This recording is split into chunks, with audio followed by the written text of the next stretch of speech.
Gracias, paguemos ya. El link era para ustedes, ojo, el link era para ustedes. Verán con detalle y todo lo demás. ¿A dónde voy yo con esto? Bien. O sea, básicamente lo que no había como respaldo que quieren ahora que pudieron. No, porque igualmente viene la defensa. Objetivamente,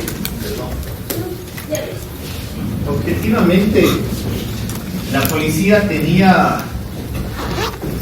legalmente tenía la obligación de actuar. O sea, dejemos esto clarísimo. Que un policía, un solo policía, no pueda actuar es entendible. Tal vez porque le falta arma de fuego, arma no letal, o tal vez porque le falta condiciones. Pero ya con un sinnúmero de policías, ¿qué tan sencillo o no era simplemente que uno dispara y otro dispara en la cabeza y se muere? ¿Cuál era el temor? ¿Se dan cuenta? ¿Qué tan difícil era simplemente dispararle a esta persona? ¿O qué tan difícil era ubicarse en algún domicilio estratégico, un francotirador, en experiencia, entre su cabeza y dispare? Es inocente de libro. ¿Alguien duda de que sea inocente el policía? Ellos dudan. Ellos. Por eso no disparan. ¿Qué hicieron todos? Dense cuenta, en niveles de intervención, ¿qué es lo que hicieron? Presencia policial y verbalización. ¿Sí o no? Y 90 minutos de eso. Riesgo, urgencia y eficacia. Esos eran los criterios que vimos en la anterior clase. Había riesgo de muerte, pero no se van a estar embarazada la chica. Estaba sometida y con un arma blanca. Era inminente que iba a morir. Había un riesgo, una urgencia, sin duda. ¿Qué tan eficaz era seguir hablando? ¿Qué tan eficaz iba a ser negociar y negociar y negociar y negociar y negociar con el cartón? No tenía sentido. ¿Qué tan necesario era o qué tan eficaz era irme al paso número 3, control físico? ¿Creen que iban a ganar algo? Eso fue lo que hicieron al final, dense cuenta. Porque finalmente no es que le provocan un disparo con arma letal o no letal. Lo que hacen ellos finalmente es esperar la cuchillada para de ahí ir a coger a él entre todos. Y si ustedes observan las personas que van hacia el agresor, no solo es la policía, son los ciudadanos. Entonces, compararnos entre los que están armados y los que no estamos armados y que ambos reaccionemos de la misma forma ante el riesgo, es absurdo, es reprochable al extremo. Entonces, ¿cuál es la lógica de esto? ¿Qué enseñé sobre el uso progresivo y legítimo de la fuerza? Que no es un paso obligatorio, es una ruta que en determinados casos habrá que ir 1, 2, 3, 4, 5, pero habrá casos como este en el que es una locura ir 1, 2, 3, 4, 5, en el que muy seguramente por la urgencia y la eficacia había que estar del 1 al 5 de inmediato, bueno, del 1 al 2, algo había que negociar tal vez para evitar una intervención tan agresiva, pero era inmediato que dispare. O sea, yo no encuentro lógica alguna de seguir esperando. ¿Cuál es el temor que viene la policía? Si nos disparan y él muere, ¿quién va a ir a prisión? El poli, se va a ir a prisión. Pero fíjense, es una legítima defensa de terceros perfecta. A veces piensan equivocadamente, sé que ahora tienen una mejor capacitación la policía en derecho penal, pero a veces dicen que todavía no hay agresión, qué burro, Dios mío. ¿Qué enseñamos sobre legítima defensa y la inminencia del ataque? ¿Recuerdan esto? No necesito que ya le entre cuchillo, no necesito, con que esté muy próximo a hacerlo. ¿Qué más evidencia que estar sometida y con el cuchillo apuntando a un órgano vital? ¿Qué más evidencia de una inminencia de ataque para que la policía dispare? Pero no es que la legítima defensa, los policías no tienen ni idea de qué se trata. Por favor, para pasar a la escuela de policía tienen esta clase. Y esta clase bien dictada de legítima defensa les hace entender a ellos que el solo riesgo ya es motivo, no necesita la lesión. ¿Está claro? ¿Qué pasó ahí? Finalmente, por la notoria negligencia de la policía, es que esta situación provocó la muerte de ella, porque un buen disparo a él, muy seguramente, tal vez la cuchillada de él a ella no era tan profunda, por fuerza, o en su defecto, si es que no daba la cuchillada y esta persona estaba viva hoy, y el policía absuelto, y el único que debía pagar las consecuencias de los actos era él, nadie más, ni la chica, ni la policía. Esto generó un remesón en todo el mundo, porque antes de que la policía salga a ofrecer disculpas por una negligente intervención, salieron a victimizarse. Fueron a decir, no tenemos garantías, no hay condiciones para disparar, porque finalmente nosotros somos los procesados. Y claro, lo he dicho ya al inicio de esta clase, la legítima defensa era perfectamente aplicable y no había duda alguna de que era para una absolución. Es decir, cualquier tribunal penal de cualquier parte del país con un mínimo razonamiento jurídico penal hubiera absuelto. Pero fue tal la discusión que permitió que llegue esto, el deber legal. Entonces, fíjense ustedes, en el mismo escenario del caso de Ibarra, planteémonos como quien refrescamos la anterior clase y nos vamos ya a la siguiente. ¿Cuál era el primer parámetro? Determinar la persona y el deber legal. ¿Quiénes eran ellos? Policía Nacional. ¿Cuál era la obligación de ellos? Mantener el orden interno y la protección de las personas que se encuentran ahí. En el caso específico, la policía que estaba ahí en Ibarra tenía la obligación, el deber legal, de tutelar la vida sin violencia de ella, es decir, de evitar que le provoquen daños a ella. Sí, primer parámetro. Segundo, ¿era en protección propia o de terceros? Sí, listo. Parámetro número 3, provocó daño, lesión o muerte. Hagamos un hipotético. Supongamos que la policía hubiera disparado y le provocó una discapacidad permanente en extremidades inferiores. Es una lesión, si ustedes se dan cuenta. O si eventualmente moría el agresor, tienen verificado el tercer parámetro, sea muerte, sea lesión. ¿Sí o no? Bien. Con los parámetros pasa a la siguiente fase. Requisito número 1. Actos de servicio. En medio de un acto de servicio, no hay discusión ni tiempo, ni hora, ni lugar, ni nada. Segundo, ¿cuál era? Uso legal y progresivo de la fuerza. Uso legal y progresivo de la fuerza. Si hubiera disparado a la cabeza, ¿alguien discrepa de esto? Esto podría discrepar. Va a depender mucho la dinámica. Aquí he hecho un sinnúmero de factores. Supongamos que era una persona que estaba muy bien ubicada detrás del agresor. No era para la cabeza, perdón. No era para la cabeza. Porque si él estaba sosteniendo a la chica, si él estaba sosteniéndole a la chica y la policía estaba ubicada detrás de él sin haber sido percibida por él, no tenía que dispararle a la cabeza. Un buen disparo a la altura del tórax o sus piernas es suficiente para que pierdan la fuerza y los demás intervengan. Ahí voy a reportar un exceso. Pero cambiemos, sin tener posibilidad alguna que el ataque venga de atrás y solo de adelante, ya es otro escenario, es muy distinto. Con la posición en la que se ubica el policía y la capacidad de encontrar un escenario seguro de disparo, también es difícil. Si solo la cabeza está descubierta porque todo su tórax para abajo está con la humanidad de ella de frente, es una locura dispararle a la altura de las costillas, de la cintura, de las piernas, ¿me entienden? Si solo la cabeza está descubierta, ¿qué más da? ¿Qué más da? Finalmente, supongamos que hubiera sido cualquiera de las formas de disparo. Analizando las circunstancias, hay un uso legítimo y progresivo de la fuerza. Y finalmente, había riesgo o había peligro para la vida. Consecuentemente, es notorio el uso de armas letales. Consecuencia de esto, si finalmente se cumplen los 3 parámetros, los 3 requisitos, acreditamos que existe un cumplimiento de un deber legal y consecuentemente sí existe causa de justificación. Y por ende la conducta típica del policía no es antijurídica, es una conducta típica jurídica. Porque eso sí lesionó el bien jurídico vida, más sí tuvo una causa de justificación. ¿Estamos? Para probar la conducta típica antijurídica necesita sí lesionar un bien jurídico protegido y no tener causa justa. Si hay causa justa, esto se hace jurídico y nos quedamos aquí, inocentes. ¿Estamos? Pregunta, Romina. Solo tenía una pregunta en el segundo paso, pero, por ejemplo, si es que estaba el policía atrás de la persona que le estaba sometiendo a la chica, ¿no sería tal vez contraproducente como que noquearle a la persona? Porque puede ser que uno le dispare, no sé, al brazo, pero puede reaccionar y acuchillarle a la chica. ¿No sería un poco exigirle mucho al policía?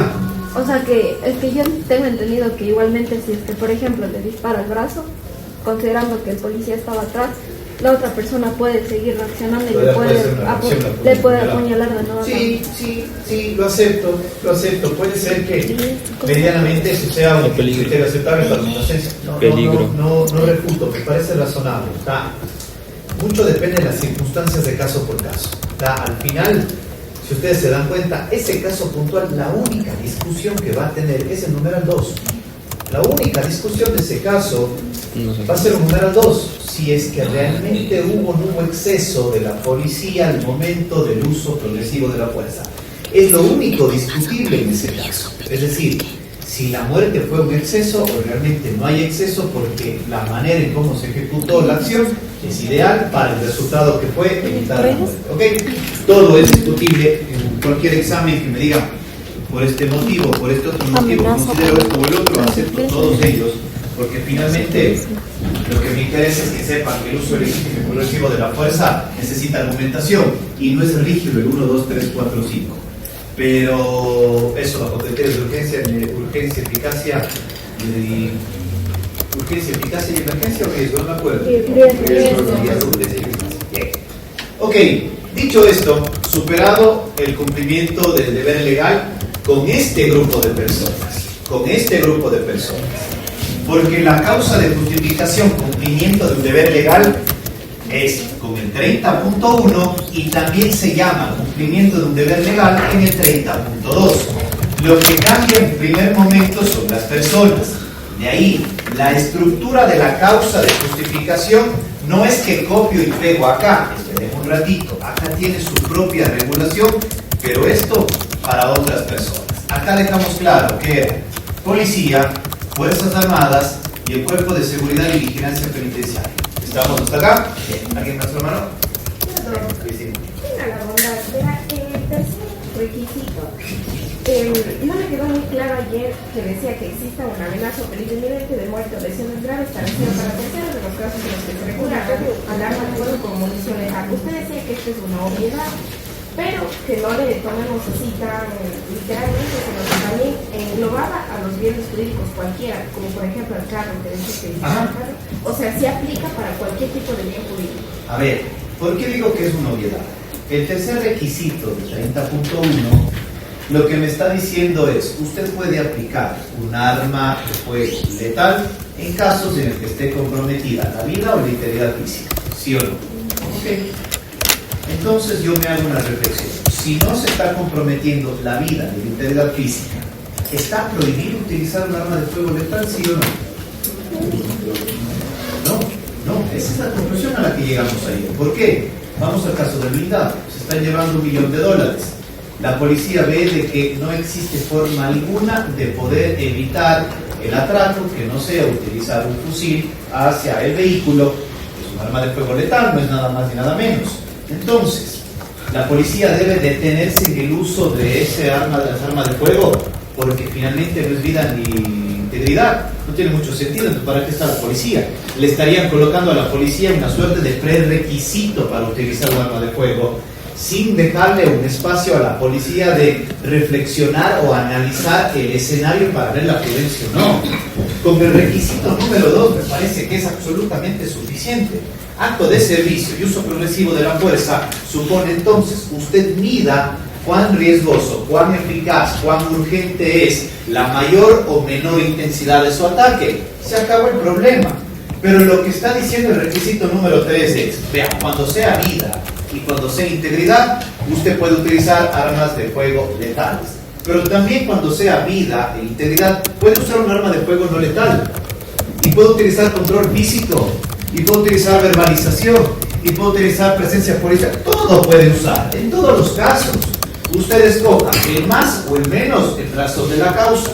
¿Por qué el caso del blindado no funcionó?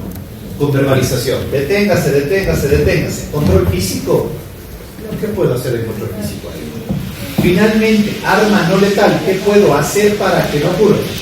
Le voy a disparar balas de goma. Es un blindado, por Dios, le va a hacer un chiste, va a hacer una raya al vehículo.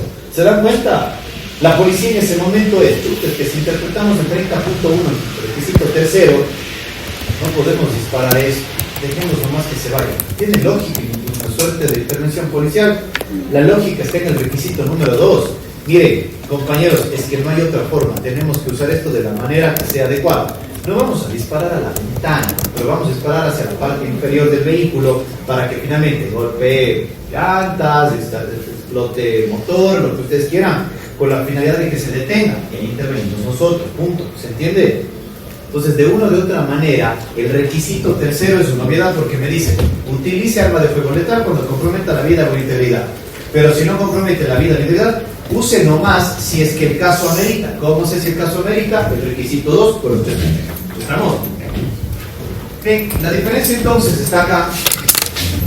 Cerramos el 30.1, cumplimiento de un deber legal. Y ahora voy a trabajar cumplimiento de un deber legal con otras personas que están ahora reconocidas en el 30.2. ¿Ok? Vamos a trabajar. Venga, no lo hago mucho en la clase. Paula, 30.2. Artículo Vamos al título, por favor, y vamos a la base. Es muy amable. Título, ¿tenemos título? No, entonces, no hay problema. No, Artículo 30.2. Cumplimiento del deber legal de la o el servidor de las entidades complementarias de seguridad ciudadana. Existe. Pausa. Primera pregunta. ¿Cuáles son las entidades complementarias de seguridad ciudadana? Ojo la palabra, complementarias. ¿Cuáles son las principales? Acá. Estas son las principales, pero no son las únicas. La policía, las Fuerzas Armadas y el Cuerpo de Seguridad y Vigilancia Penitenciario no son las únicas entidades de seguridad. Hay otras complementarias. ¿Okay? El 30.2 dice cuáles son. Lean la base. Solo le excluye a una, pero no dice quiénes son, o si dice.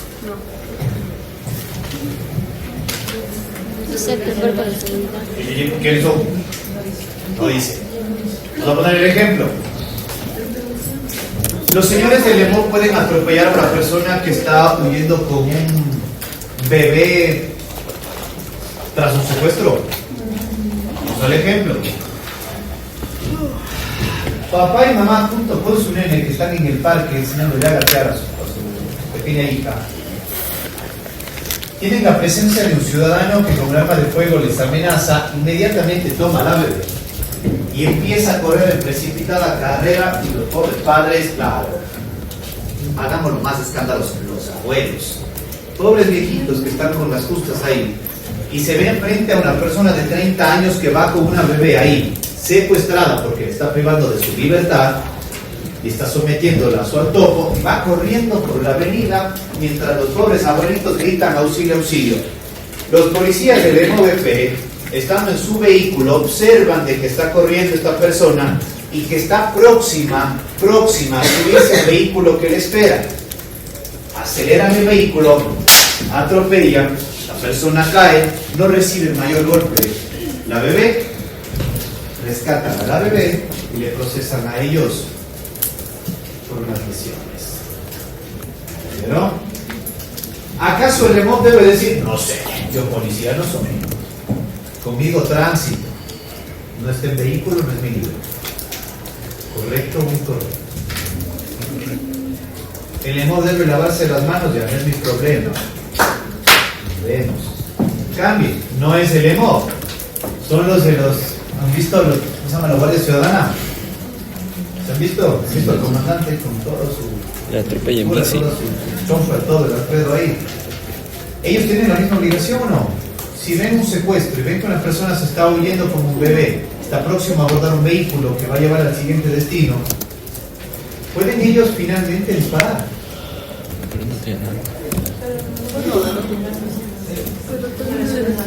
También, ¿pueden ellos pisarles con el vehículo? ¿Ustedes lo hicieran? Bueno, tal vez no pisar, porque no es paro de niños. Pero vean el escenario, está a una cuadra de subirse a un vehículo. Se suben en el vehículo y quién sabe lo que pasa.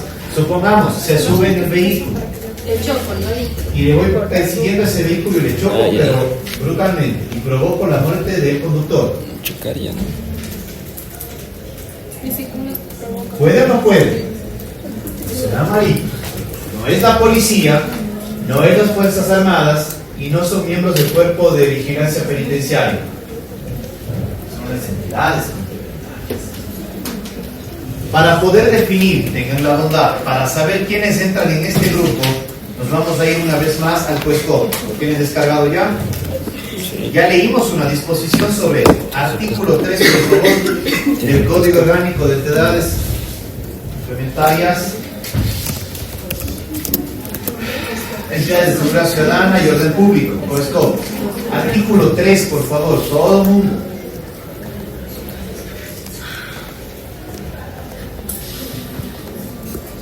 Artículo 3.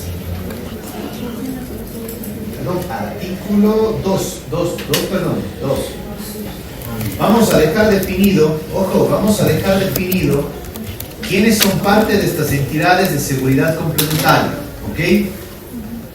Porque el 30.2, leído así, solo, no dice nada, no me está diciendo, solo le está barajando al Cuerpo de Seguridad y Vigilancia Penitenciario, pero no me está diciendo quiénes van. ¿Quiénes iban? Artículo número 2. ¿Se ubican? Artículo 2, numeral 4. Entidades complementarias de seguridad de la función ejecutiva. Vamos anotando que aquí ingresa a todos. Primera, Cuerpo de Vigilancia Aduanero.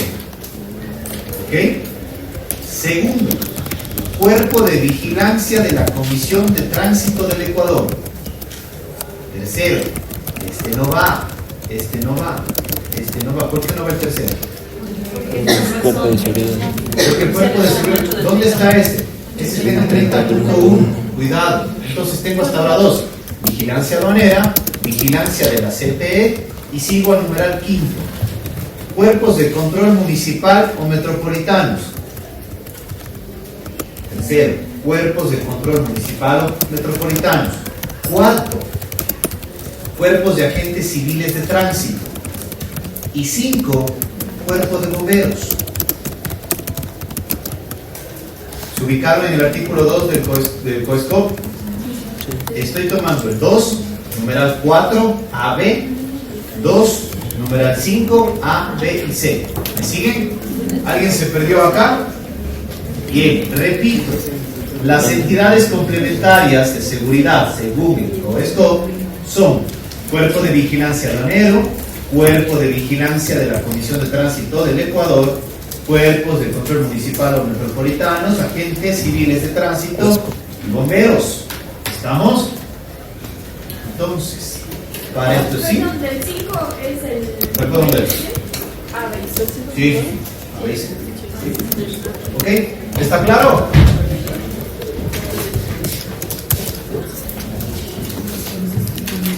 Cuerpo de Vigilancia Aduanero, Cuerpo de Vigilancia de la CTE, Cuerpos de Control Municipal, Metropolitano, agentes civiles de tránsito y bomberos. ¿Ok? Para ellos va el 30.2. ¿Ok? Que nadie se le ocurra, si el caso presenta un bombero, venir a decirme que es con el 30.1.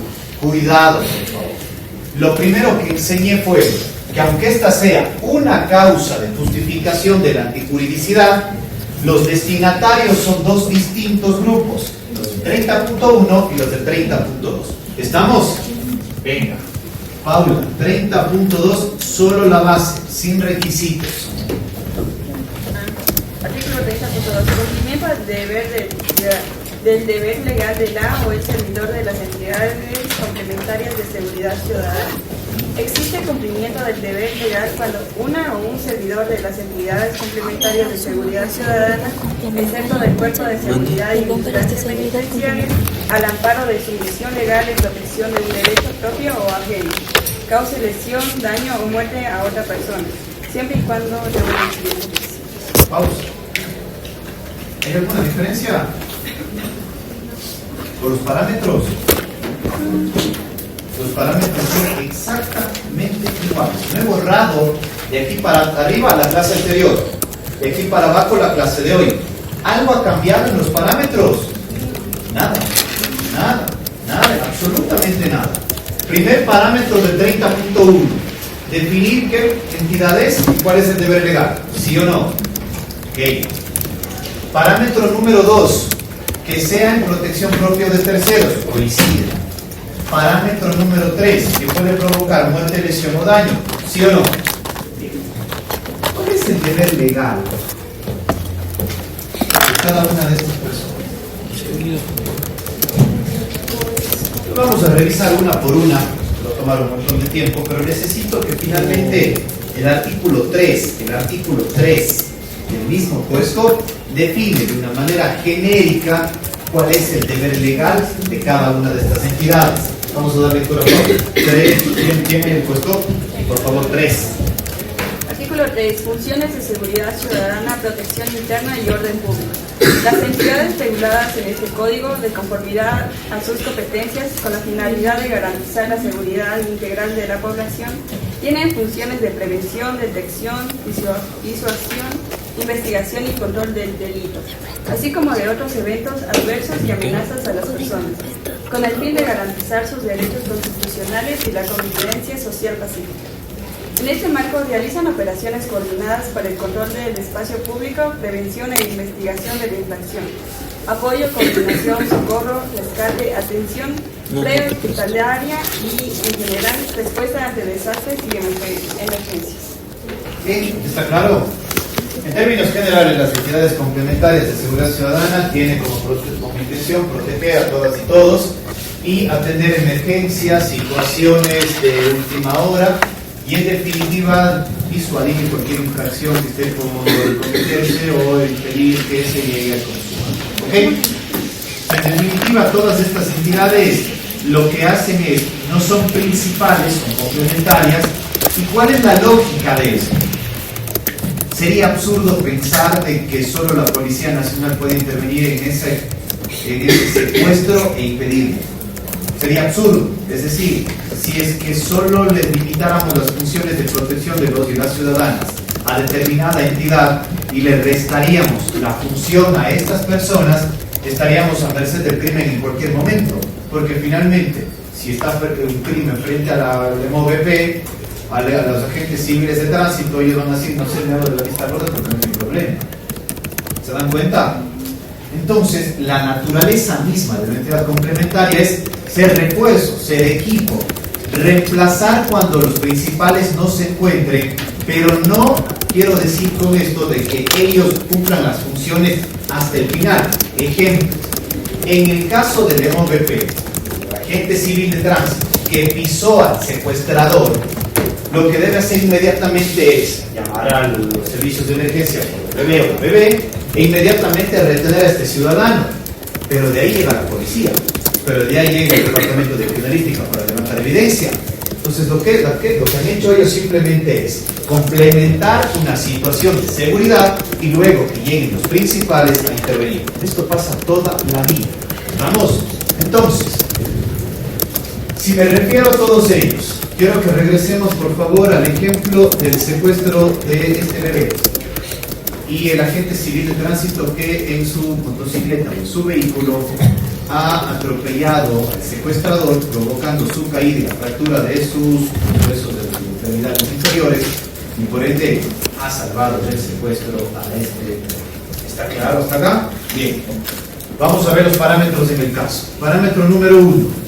Es agente civil de tránsito y su deber es de protección integral. Pasa. Parámetro número 2. Es de protección propia de terceros. Parámetro número 3. Ha provocado lesión, muerte o daño. Ha provocado lesión. Listo. Estoy en condiciones de trabajar los requisitos. Aquí cambia la historia. Aquí ya no se parece. Requisito número 1. 1. Que se realicen en actos de servicio o como consecuencia de este. Bueno, aquí nos parecemos.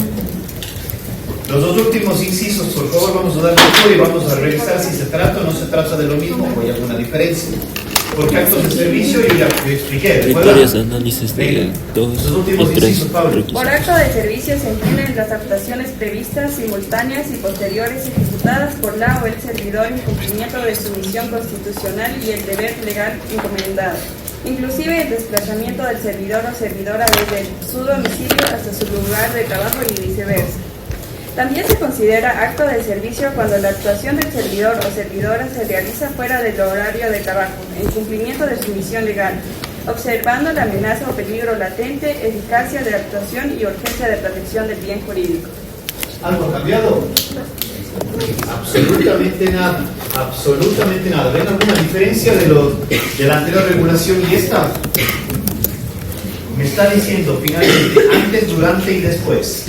Me está diciendo desplazamiento desde el domicilio hasta el lugar de trabajo. Y me está diciendo incluso fuera del horario de trabajo. Es decir, el agente civil de tránsito que está tránsito, que no está laborando, ¿puede o no puede intervenir en estos casos? Puede. Necesita estar con su chaleco de policía.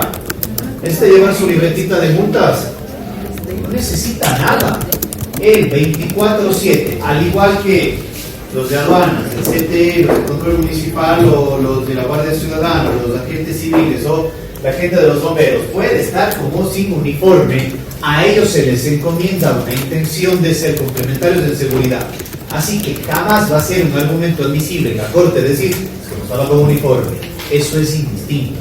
Justifico mi calidad de bombero, justifico mi calidad de ser del cuerpo de seguridad complementario y luego de ello comenzamos a trabajar cada uno de los requisitos. ¿Está claro hasta acá? Entonces, 24/7, no solo para la 24/7 y en todo lugar, no solo para la policía, fuerzas armadas y cuerpos de seguridad y vigilancia penitenciario, sino para estos 5 de acá. Son un total, si ustedes permiten, de 8 en total que tienen facultad de intervenir en tutela de nosotros. ¿Está claro? Primer requisito del 30.2 es actos de servicio. Ninguna novedad. Requisito número 2. Que se dé respuesta a una agresión actual e ilegítima. ¿Qué les suena? La legítima defensa tal cual, esto no lo voy a volver a repetir. Aquí empieza a mezclar. ¿Se dan cuenta la innecesaria mezcla? Van a copiar toda la legítima defensa. Agresión actual e ilegítima. No repito la frase, esto está aprendido. Agresión que esté ocurriendo en ese mismo momento, que esté próximo a ocurrir, criterio de inminencia. Luego, la agresión es en un sentido amplio, no se limita a situaciones de compromiso físico, sexual o psíquico. Puede ser también respecto a otros bienes jurídicos. Ninguna novedad, esta clase la está superando. 3. Necesidad racional de la defensa de la vida propia o la del tercero. Eso supone que es la protección propia del tercero. ¿Se acuerdan las 3 preguntas de la necesidad racional de la defensa? ¿Cuáles eran? 1. Necesito defenderme. 2. ¿Qué medio tengo que sea efectivo y menos lesivo? Y 3. ¿Cómo utilizo aquel medio utilizado para que finalmente pueda repeler, poner fin al ataque? ¿Estamos? Clase estudiada en legítima defensa. 4. Falta de provocación suficiente por parte de quien actúa en defensa de un derecho. Ok, falta de provocación suficiente. Si una persona se autoprovoca la agresión, no puede beneficiarse de legítima defensa. Ninguna novedad. 5. ¿Tengo algo más? Nada más. Vamos al ejemplo del agente civil de tránsito. Vámonos con más detalle.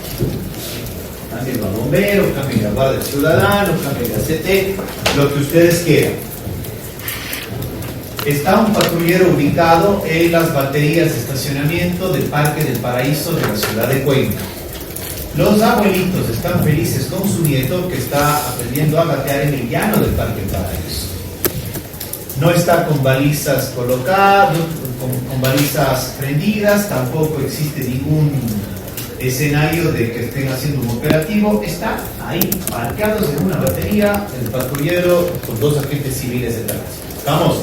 ¿Qué llevan los agentes civiles de tránsito para cumplir sus labores? Además de la libretita, el bodycam y los apuntes para poner un documento. ¿Qué más llevan? ¿Qué más llevan de armas? A veces llevan gas pimienta, a veces llevan toletes. ¿Armas de fuego letales? ¿Armas de fuego no letales? No letales. Ok, bien, verán el escenario. Los 2 agentes están en el vehículo, pero como es un día soleado, el secuestrador ni se da cuenta del vehículo ni se da cuenta que hay personas al interior, pero están las 2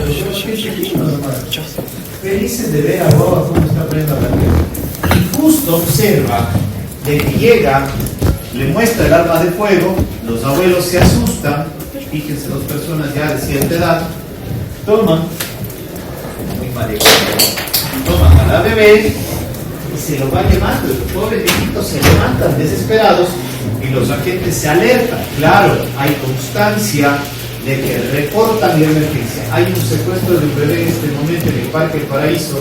La persona corre con dirección hacia la Facultad de Medicina de la Universidad de Cuenca, con rumbo al redondel que queda en la 12 de abril y Paseo de los Cañaris. Todas las unidades alertas. No sé si es que va a subirse a un vehículo o si es que va a correr con el bebé. ¿Listo? El ECU está coordinando todo. Claro, está llamando a ver qué policía está cerca, está coordinando para ver quién le asiste. Bienvenido sea. Ya saben cómo es el ECU. Lo cierto es de que ellos prenden el vehículo, salen de la batería y le van siguiendo a la persona. Así.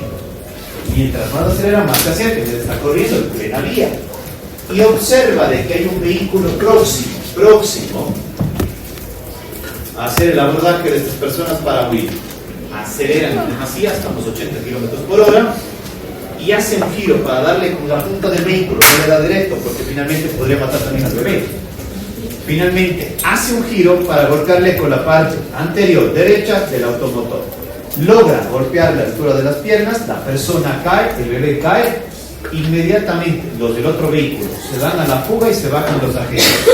Toman al bebé, uno toma al bebé, le ven con ciertas lesiones en su rostro que no son sino superficiales, gracias a Dios, y llega ya a los demás organismos de seguridad. Esta persona muere a consecuencia de la caída, porque finalmente no solo fue el golpe acá, sino la caída contra el muro que generó un trauma craneoencefálico y la muerte. ¿Ok? Los familiares del secuestrador, sin más, acusan de homicidio al agente civil de tránsito. Me perdí, estaba escribiendo. Se dio la fuga y le disparó el agente, ¿no? ¿Cómo? No entiendo, es que se dio la fuga. Él está corriendo en la calle. Ya mismo llega el secuestrador a subirse en el carro de los demás amigos secuestradores. Los del MOVP, los agentes civiles que están en su propio derecho, aceleran hasta 80 kilómetros por hora para llegar donde esta persona antes que se suba al carro para darse la fuga. Hace un giro del vehículo y le impacta el vehículo a la humanidad. Esta persona cae el bebé logra ser rescatado, esta persona muere por el impacto. ¿Estamos hasta acá en el ejemplo? ¿Estamos? Bien. A partir, si es que al mismo ejemplo yo le coloco Policía Nacional, ustedes van a mirar esta causa de justificación en el 30.1, ¿sí o no? Lo primero a ver de la naturaleza o el análisis propio dogmático de la causa antes de trabajar en los excesos, cumplimientos, requisitos, es ver la persona quién es. Este caso está planteado como agente civil de tránsito. 30.2, nos vemos, no hay otra opción, solo es, si es Policía Nacional, 30.1. No me estarán mezclando los artículos del uno con el otro. Son dos situaciones distintas, aunque dogmáticamente se resuelven las causas clásicas, son distintas. Este es de un 30.2. Ok. 30.2. Parámetros básicos.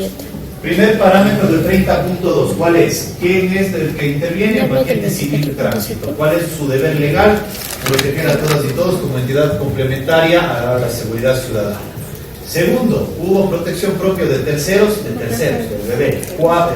Tercer parámetro. ¿Causó lesión, muerte o daño? Ha causado la muerte. Trabajemos. Primer requisito, actos de servicio. Los señores agentes civiles de tránsito estaban en actos de servicio, ¿sí o no? Pero no estaban en servicio operativo. 24/7, esa es la respuesta. Está junto a actos de servicio, es todo. 2. ¿Hay una agresión sexual ilegítima? Sí. Pues no la pega al bebé. Cuidado, está llevándole la cabecita. Está lesionando qué bien jurídico, la libertad ambulatoria, porque este bebé no decide dónde va. Está bajo el custodio, la protección de sus abuelos, y les está limitando ese espacio, claro, invadiendo el espacio y limitando la libertad de este bebé, sometiéndolo a su antojo. Eso es una agresión. ¿Inminente o actual? Actual, está ocurriendo, no es inminente, ya está pasando. Es sin lugar a dudas una suerte de secuestro tal cual. Luego, ilegítimo es obvio, no hay autorización para llevarse. Vamos acá. 3. Necesidad racional de la defensa. Primero, ¿necesita defenderse frente al ataque, sí o no? Es obvio. Si deben ser los secuestrados, es obvio que necesita defensa. 2. ¿Qué medio tiene? ¿Qué medio tiene? Efectivo y menos lesivo. Ahí se puso. ¿Se acuerdan que trabajábamos los excesos? Ya, por aquí va el exceso. Aquí va el exceso. Como todas las causas tienen exceso, por aquí va el exceso. ¿Qué medio tenía? Efectivo y menos lesivo. ¿Cuál tenía?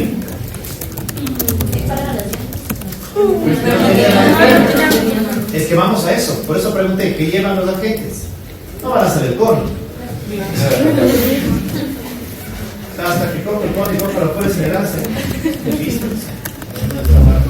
Es que no podía. Pero de cuenta, estaba armado. Fue la revolución de Sebastián. Esto, ¿verdadera o falsa? No importa finalmente. Pero estaba armado, punto. Porque sometió a los abuelos para llevarse al bebé. ¿Ok? ¿Qué otro medio tiene? Efectivo. ¿Qué significa efectivo? Que pueda repeler la agresión. ¿Cuál es la agresión? Está secuestrando, limitando la libertad. ¿Cómo hago para recuperar la libertad de ese bebé antes de que él se lo lleve quién sabe a qué destino? ¿Cómo logro tomar al bebé nuevamente? Esta es la pregunta. Fíjense, ya hizo algo indispensable. Ya hizo esto de llamar a los demás organismos. Todo bien. ¿Pero qué más tenía? No puede lanzar la libreta, no puede lanzar el bolígrafo, por más que prenda las balizas. No me estarán pensando aquí, por favor, verbalización. No. Yo no he hablado nada de esto. Nada de hablar de esto. Nada. Esto es necesidad racional de la defensa, medio efectivo y menos lesivo. Para mí, el mismo vehículo es lo único que tenía para poder utilizarlo. Que lo utilizó como medio lesivo, claro, porque finalmente fue lo que impactó. ¿Algo que iba a decir? Sí, el inciso dice tal cual, necesidad racional en defensa de la vida propia o la de terceros, pero hace referencia a vida, al bien jurídico, vida, evidentemente en el sentido estricto. Como la legítima defensa solo los primeros. La notoria diferencia de la legítima defensa y esto es que le agregan palabritas para que no se note que es lo que ve. ¿Sí o no? Entonces, con esa misma reflexión que hace el compañero, no era necesario defender la libertad del bebé, porque la vida no se estaba comprometiendo de él. No. Que luego le iban a matar, no sabemos. Puede ser que iban a hacer un rescate y finalmente pagaban el rescate y se ayudaban y se llevaban el dinero. Entonces no tiene mucho sentido pensar que es necesario para defender solo la vida, porque es lo mismo que pasó cuando reclamábamos el arma de fuego letal en los casos de vida e integridad. Es exactamente lo mismo. La necesidad racional de la defensa implica en función de la agresión de cualquier tipo. Entonces, ¿puede ser de la vida? Sí. ¿Puede ser un bien jurídico adicional de la vida? Pero claro que sí, siempre. Por eso coloqué este ejemplo del secuestro, que podría, en una gran escala, comprometer la vida, pero de primera mano compromete la libertad. ¿Estamos? Así que, el tercer requisito, necesidad racional de la defensa, la vemos tal cual, el concepto de legítima defensa, necesidad racional de la defensa, como segundo requisito. Aquí, tercero. ¿Se entiende? No solo defiendo la vida en el 30.2. No solo defiendo la vida en el 30.2. ¿Estamos hasta acá? Reflexionemos. ¿Qué otro medio tenía efectivo y menos lesivo el agente? Para mí no había nada más. No había otra forma. ¿Cómo? Voy a la tercera pregunta. ¿Cómo lo utilizó? ¿Cómo lo utilizó? Fue a 80 kilómetros por hora. Es una velocidad fuerte. Es intensa. Y le llegó a dar con la parte anterior, con la punta de uno extremo del vehículo, ¿verdad? Alguien una vez me dijo, tal vez podía el otro agente salir por la ventana y rebasarle, estar casi a la par y empujarle o generarle un escenario que se desequilibre en su trayecto. Alguien me dijo eso, yo no sé si pasa. ¿Por qué? Tiene arma. ¿Verdadera o falsa? Es que no puedes saberlo.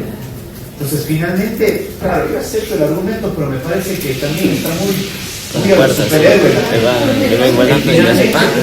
Rebasarle e intervenir para forcejear con él es comprometer la vida propia y eso no tiene mucho sentido.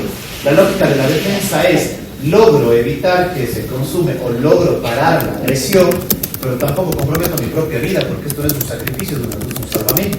No un sacrificio, es un salvamento, por favor. Entonces, yo no veo ningún problema en encontrar de que el medio utilizado era el único, finalmente, y efectivo, y la forma en cómo lo utilizó era ideal. ¿Por qué 80 kilómetros por hora? ¿Qué está en riesgo ahí? ¿Por qué aceleró? De que se le escape. Porque se escapa. Porque se escapa. Si no había otro vehículo por ahí, y este hombre iba a correr, pero hasta quién sabe, no sé, la religión Crespo tal vez, es obvio que jamás en la vida iba a lograr secuestrar al bebé. Era cuestión simplemente de seguirle persiguiendo y hasta que lleguen los demás organismos de ciudad, han visto, gracias, todo el mundo apuntando. No pasaba nada. Pero en estas circunstancias da, ¿ok? Entonces, apruebo el 3. Y finalmente, no hay falta de provocación, es obvio. No existe ninguna provocación del bebé para ser secuestrado, porque tampoco de la gente para que se dé este escenario. Fin de la historia.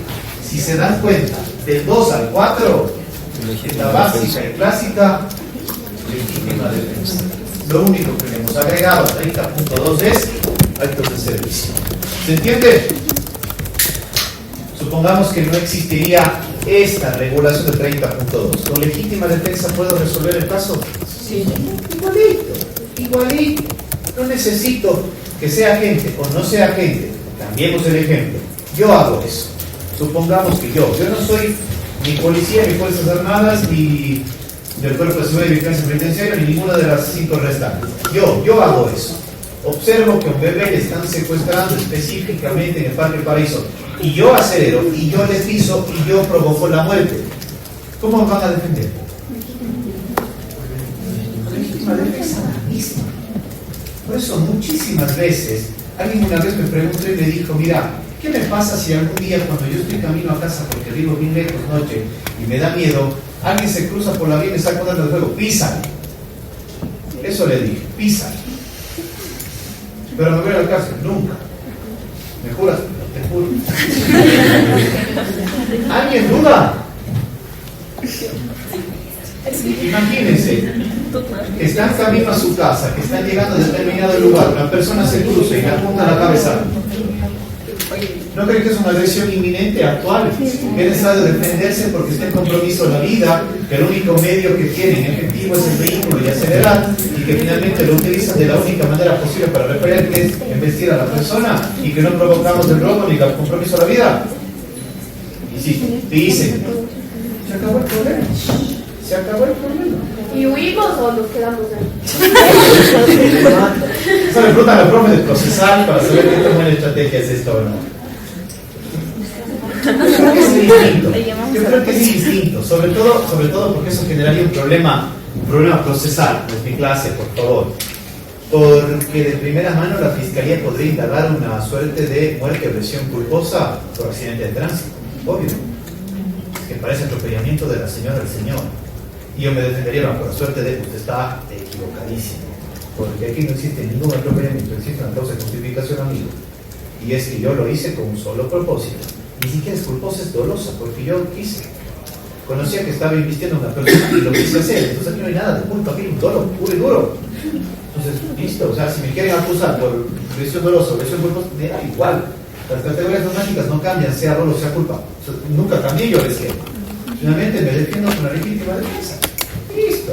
Entonces, ¿les parece una locura? Mis amigos, digo, pisen. Yo haría eso 1000 veces en mi vida. Si el día de mañana alguien se pone frente a mi vehículo y me apunta, yo le piso. Pero se queda ahí, ¿usted no? Es que pensemos, es la noche. ¿Qué tan seguro es que una persona esté sola en ese lugar y que no esté con los demás de la banda? Sí. O sea, y que finalmente pretenda detener un vehículo. La lógica normalmente es: a punto, la persona se detiene, se asusta, llegan los demás, intervienen y listo. Yo me fuera. O sea, si es que veo que el escenario no es nada más y él está ahí botado y... O sea, le pisa y acelera. Es que finalmente, ¿a qué me expongas? La reacción de los demás de la banda. Quisieran ustedes, se quedan ahí. No acelero. Pero ¿cómo ¿qué tal que está vivo que dice la banda después me dispara? Me voy. Justo cuando se están bajando ustedes a ver y les dispara la cabeza. O sea, pongámonos a pensar. Es una situación de emergencia. No hay mucho escenario para estar pensando o llamar al amigo, al papá, a la mamá, al profesor de penal. Hola, ¿qué tal? ¿Qué se alguien? No, les cuento. De todo modo, que una vez le pasó esto, claro, finalmente no fue sin más un mal rato. Y claro, me dijo, oye, mira, todo que sale alguien que se cruzó. Involuntariamente. Sí, somos una zona de escondedilla. Entonces, finalmente, de pronto estás alcoholizado y me dijo, no, será a las 7 de la mañana. No, quédate, no voy. Pero quédate en el carro. O sea, bájate si es que no te van a caer a golpes. Se bajó, vio que estaba un charco de sangre, vio que esto tenía mala pinta, la gente comenzó a llamar, ¿qué hago? Ya tenía el carro con llave y espera, bájate. Pero en realidad no sería llevarle a la persona y al hospital. Pero le iban a caer a golpes. O sea, la gente llegó a amontonarse todos a salvar a este niño, no me acuerdo. O sea, es doloroso el juicio. Finalmente, la gente llegó y claro, todos contra el que le mató. Sí, pero no le mató, o sea, a ver, sí le mató, pero finalmente ya vimos esto en imprudencia. Estoy en plena avenida en la cual existe un paso cebra hacia allá, un puente para cruce peatonal y está prohibido cruzarse por ahí. Y una persona se cruza. ¿Dónde enseñé esto? Enseñé en 2 espacios esto en el anterior ciclo. ¿Dónde enseñé? En imputación objetiva y en imprudencia. ¿Qué enseñé en imputación objetiva? Que si la persona... La autopuesta en peligro. Eso enseñé. ¿Qué enseñé en imprudencia? El deber subjetivo de cuidado. Trasladen eso a la persona y a las circunstancias. ¿Qué pudo hacer más allá de frenar cuando hay un cruce intempestivo? Punto, es inocente. Eso le dije. ¿Cómo fue el accidente? ¿Dónde estás? Tómale una foto, todo está ahí. Hay un paso cebra por ahí, tómale la foto alrededor. ¿Cómo va todo? Quédate en el carro con llave ahí. Ya. Claro que lleva detenido. Pero salió a las 8 horas. Después dijo, el fiscal no formuló cargos inmediatamente, porque dijo, hay que revisar esto. Fuera. Hicieron la bulla, la marcha. Pero ¿Qué? nunca le acusaron. Finalmente los informes determinan que es responsabilidad de Miradilla por haberse cruzado en una zona no debida. Que tenía 12 años, adolescente ya. Con el dolor del alma. Entiendo esto. Por eso, hacer responsables también como peatones. O sea, yo soy enemigo de que en la calle si no es por paso cebra. Y cuando incluso por paso cebra voy suavía. Yo sé que caigo mal, pero la lógica del paso cebra es finalmente que entiendan que es el espacio seguro.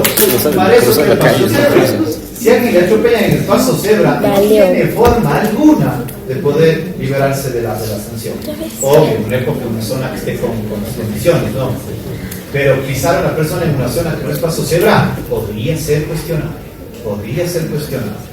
Porque se está exponiendo a un peligro, porque a lo mejor, por ejemplo, me dieron una sentencia que no aceptaron la autopuesta en peligro y es justo en la vía Balaceo Cuenca. Justo había una muerte culposa que pasó hace años ahí. Y finalmente la regla que está en el reglamento para de seguridad vial indica que uno debe caminar contrario al tránsito vehicular, no de espaldas. Esta persona caminaba de espaldas, borrachita. Pero claro, ustedes se ubican que cuando uno está casi por llegar a cerca, se ubican ahí. No es que existe mucho espacio a los lados, son pequeñitas las veredas. Y luego esta persona caminaba por la cuneta. Cuneta es una zona de riesgo, es de emergencia. Y lo que quedaba acá al lado era llano, sí, llano relativamente alto, pero que en todo caso podría caminar por ahí. El juzgado no aceptó la postura y le condenó a él como responsable de muerte culposa, porque finalmente dijo, sí, aunque hay un auto puesto en peligro, finalmente también está justificado la proximidad de la persona hacia una zona prohibida, que es decir, o sea, finalmente tenía un espacio enorme para transitar y este iba muy pegado hacia la cuneta. Entonces, es discutible de una u otra forma, ¿ok? ¿Qué quiero decir con esto al final del día? Las causas de justificación tienen un propósito y es defenderse frente a ataques o situaciones de emergencia. Lo que se presenta en el cumplimiento de un deber legal es precisamente eso: agresiones, ataques o escenarios en los que es urgente la intervención.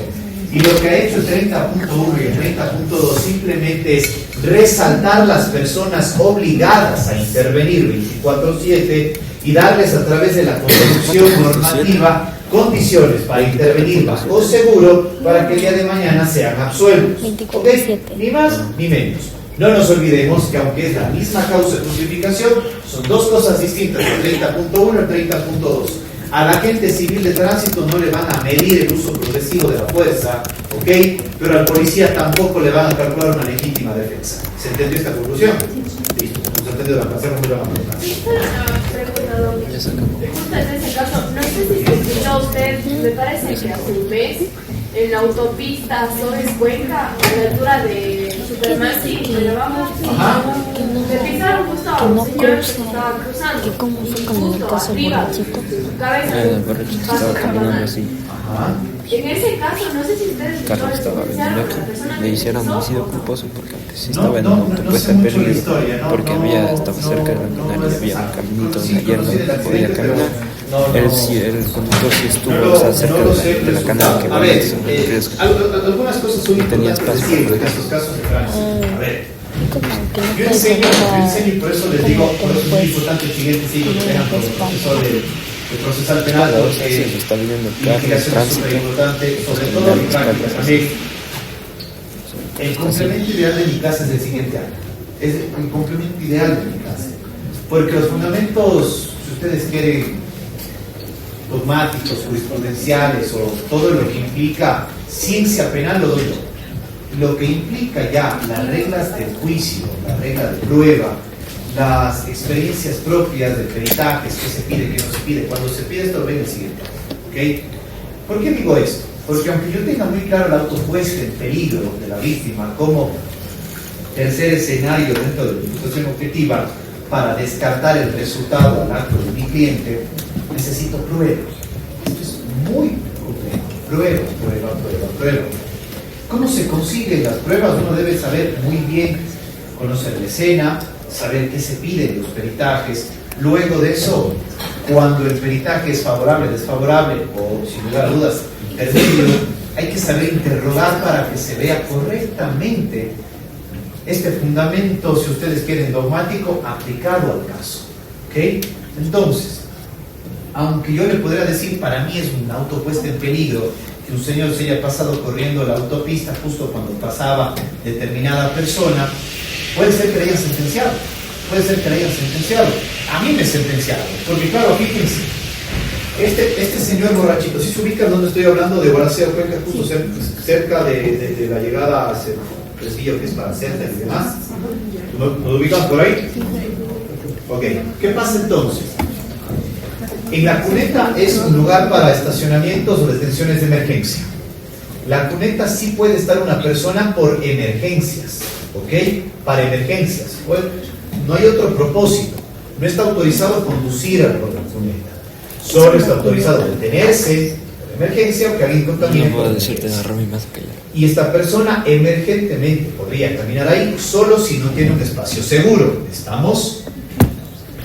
En el hipotético perfecto del autopuesta en peligro, como argumento mío, era precisamente decirle al juez, el señor se expuso a una zona de absoluto riesgo. No tenía la prueba alcohólica de él, no tenía, porque esta causa yo lo tomo ya cuando está para juicio.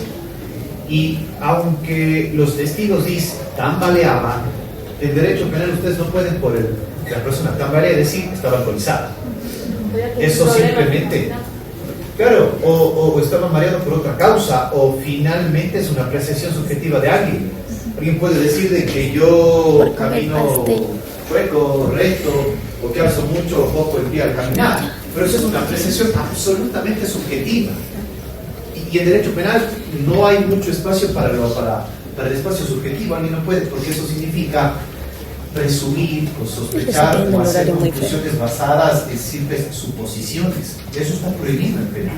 No pueden decir, como tambaleado, entonces el tribunal da por hecho que estaba autorizado en no menos de 1.5. Es una locura escuchar eso. Nunca va a pasar. Lo que va a decir un tribunal es, por más que exista tambaleo, no existe prueba plena que permita acreditar que la persona estaba alcoholizada. Eso es correcto en derecho penal. Es que todos medio que ya veíamos los ojos rojos, ya le veíamos medio que estaba jijijaja, entonces estaba alcoholizado. No es suficiente en penal, punto. No tenía yo prueba de que él estaba alcoholizado. Eso no tenía. Y aunque peleaba ante el juez para que se dé cuenta que él tambaleaba, aunque logré ingresar a través del testimonio de que es un alcohólico de toda la vida, aunque logré ingresar que ese día salió de un bar cercano al lugar y que se dirigía a otro bar donde iba todos los días a las 5 de la tarde, la sentencia dice que no está probado que él estaba alcoholizado. Prueba, finalmente, prueba, no tengo esa prueba. Y por mucho que me fuese, nunca la iba a conseguir, no tenía prueba plena. Ya van a ver el siguiente ciclo, prueba plena y prueba inicial, son dos cosas distintas, ya lo enseñará el profesor del profesor penal. Pero finalmente lo que yo tenía como favorable era, por pericias, el espacio que tenía la cuneta. No me acuerdo cuánto espacio tenía. También tenía determinado que si lo dividimos en tercios, él estaba caminando en el primer tercio próximo a la vía, ¿ok? Y que el impacto se da en este tercio próximo a la vía y que se da precisamente con la punta de la parte anterior del vehículo. Genial. Parte desfavorable, el ancho de la vía donde transitaba la persona que yo defendía es mucho más que el vehículo, es decir, tranquilamente pasan dos bien pegaditos. Y él manejaba muy pegado a su derecha, claro, teniendo, según testigos, un espacio mucho más seguro para guardar distancias de lado y de lado. De lado a lo amarillo y de lado a la cuneta. Finalmente el tribunal que dijo, no descartamos o no negamos que la víctima se haya colocado en una situación de peligro al caminar por una zona prohibida, teniendo un espacio seguro al lado, esto es, en lo llano, en el matorral, donde ustedes quieran, que sí estaba en condiciones de ser transitado. Pero no podemos descartar que la persona conductora del vehículo se aproximó indebidamente a una zona peligrosa, como es una cuneta que solo se emite para situaciones de emergencia, sin que haya aprobado la emergencia por la cual debía acercarse a la cuneta.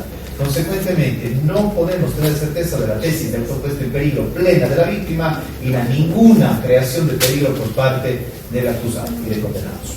¿Ok? Pero ¿por qué en el caso que yo le decía de Chihuahua le pudieron haber sentenciado si es que hay un paso peatonal y se cruza justo con otro? Por exceso de velocidad, primer argumento. Segundo, porque pudo haber sido una situación de emergencia el cruce de él.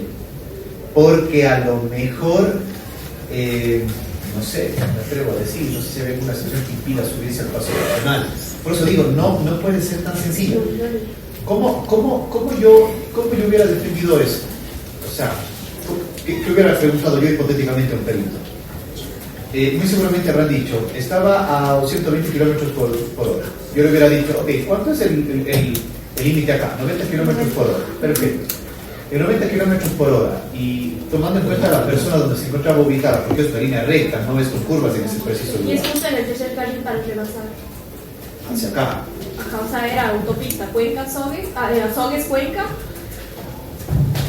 A Sogues-Cuenca. 1, 2 y 3, acá.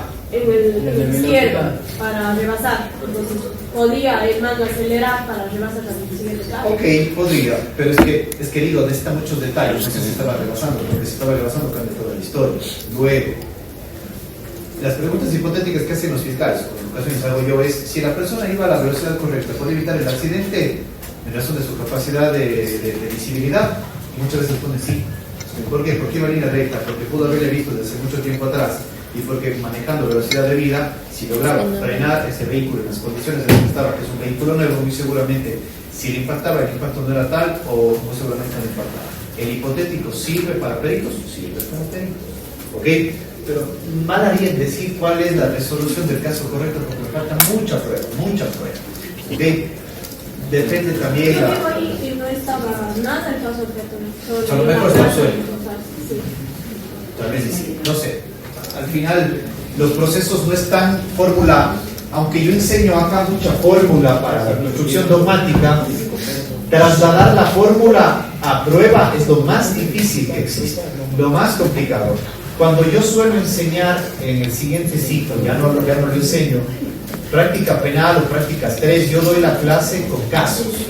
Entonces les enseño qué hacer para que no se equivoquen, qué pido en esos casos, qué no pido en esos casos, qué pregunto a los peritos, qué no les pregunto nunca a los peritos. y cómo enfrentar los malos ratos de la audiencia cuando las cosas no van bien. Todo eso enseña, ¿ok? Pero el profesor o profesora que venga a dar procesal penal y les dé práctica, necesito que les explique cómo trasladar una prueba de imprudencia, de legítima defensa o cualquiera de estas, ¿ok? No me quiero demorar más, hemos acabado el cumplimiento del deber legal, 198, solo adelanto la siguiente. Última causa de justificación. Última. Vamos a leer, por favor, el artículo 30. Ahí está mencionada, Paula, la última causa de justificación.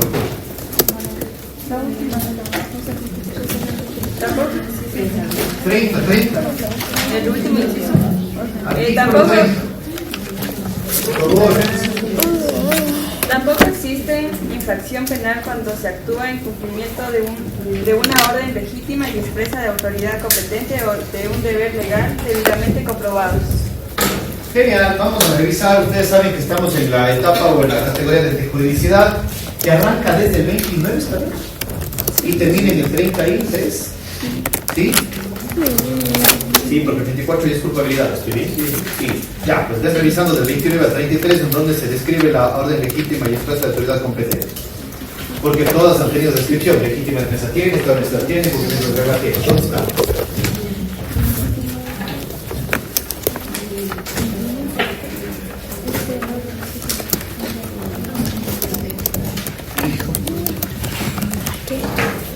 ¿Qué dijo?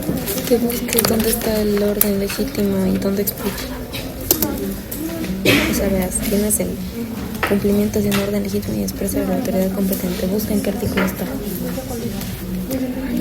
Pero que explique ¿Muy claro?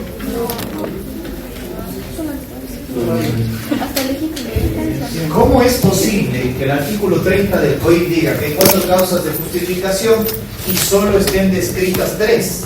¿Sí o no? Piazo, ¿no? Porque hasta el día de hoy todo lo tiene descripción, culpa tiene descripción, y tipicidad y tipo tiene descripción, todo tiene descripción aquí. Pero no hay de los legítimos. Eso no es causa de justificación. Sí. Sí es causa de justificación. Yo nunca le he dicho que no.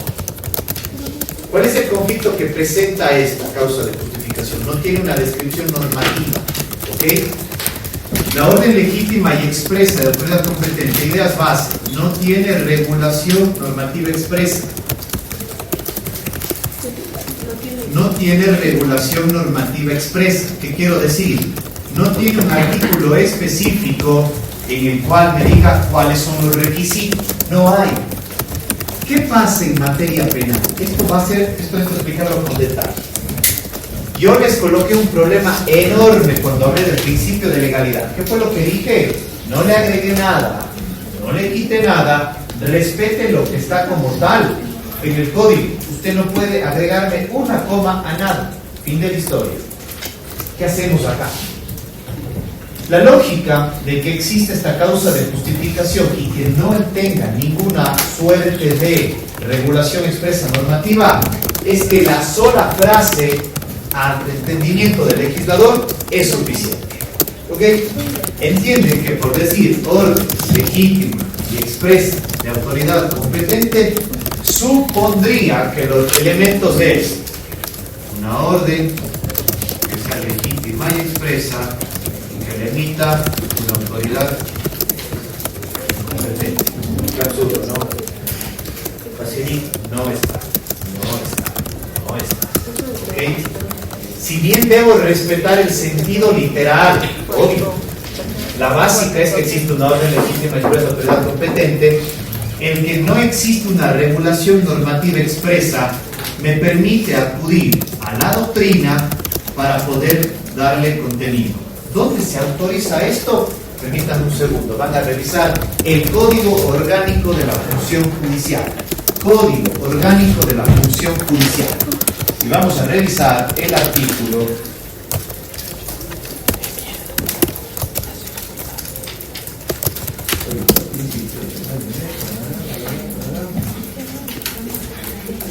28 del Código Orgánico de la Función Judicial. El último inciso, por favor, si alguien me colabora. Principio de la obligatoriedad de administrar justicia. Bienvenido sea. Último inciso, por favor. Los principios generales del derecho, así como la doctrina y la jurisprudencia, servirán para interpretar, integrar y delimitar el campo de aplicación del ordenamiento legal, así como también para suplir la ausencia o insuficiencia de las disposiciones que regulan una materia. Ahí tienen. Ahí tienen. ¿Se entendió? Artículo 28, inciso final del Código Orgánico de la Función Judicial. Los principios generales del derecho, la doctrina y la jurisprudencia servirán para interpretar, integrar y delimitar el campo de aplicación del ordenamiento legal, así como también para suplir la ausencia o insuficiencia de disposiciones que regulen una materia. ¿Ok? ¿Qué me está diciendo? Por eso enseño esto, por favor. Este artículo 28 existe desde antes que yo nazca.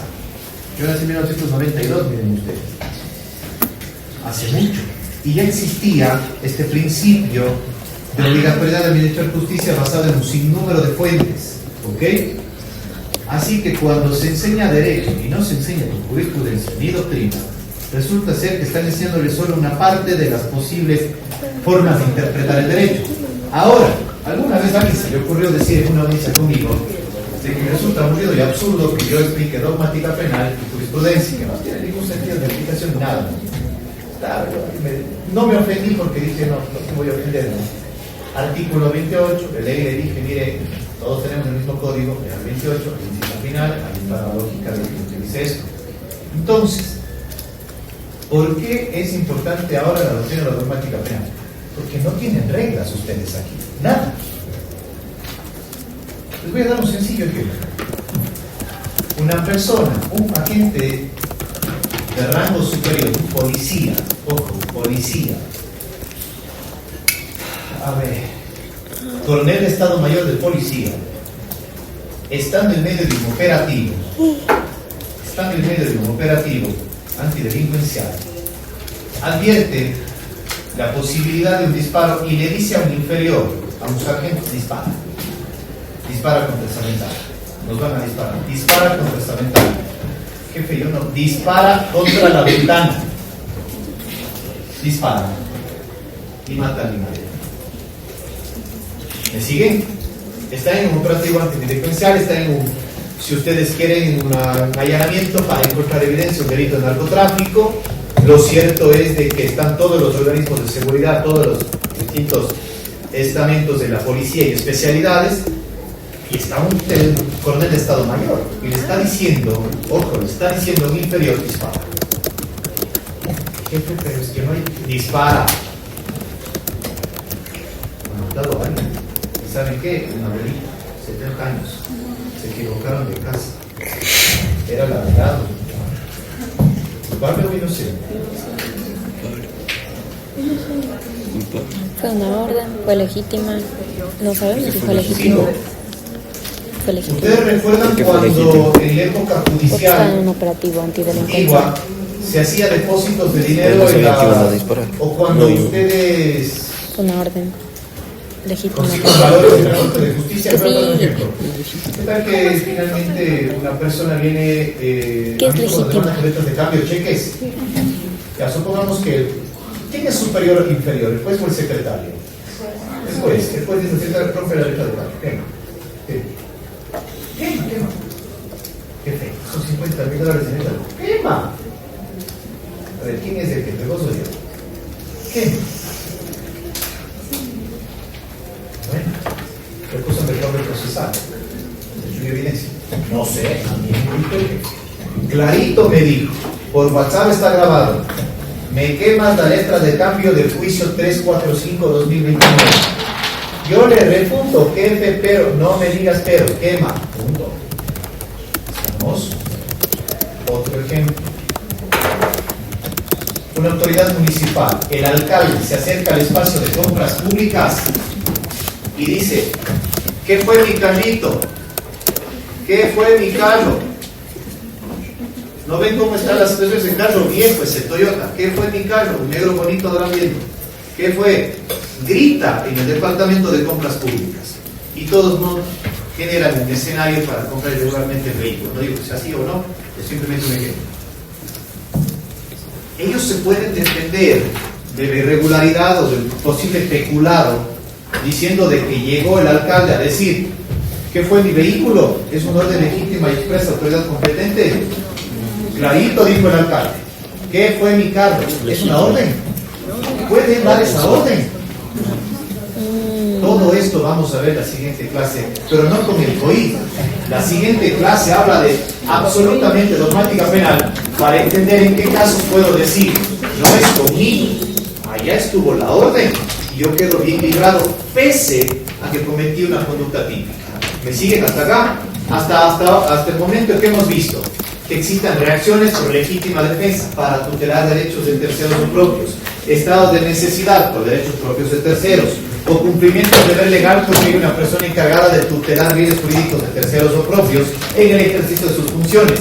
Pero aquí tengo una persona que está cometiendo un crimen por orden de otro. ¿Ok? Y esa orden de otro tiene un sinnúmero de requisitos más allá que la sola frase que acabamos de ver. Que tengan buenas tardes.